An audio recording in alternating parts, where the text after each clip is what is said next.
الرحيم.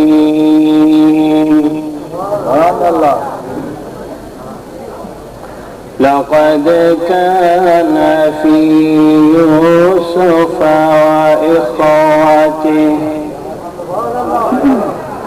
وإخوته آيات للسائلين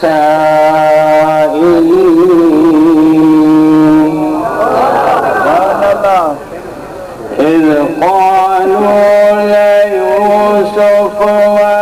وأخوه أحب إلى أبينا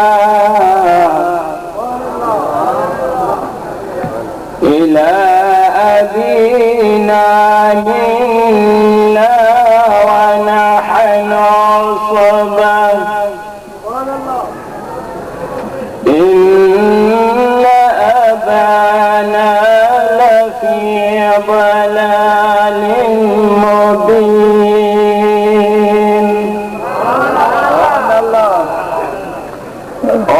اقتلوا يوسف أيطرحوه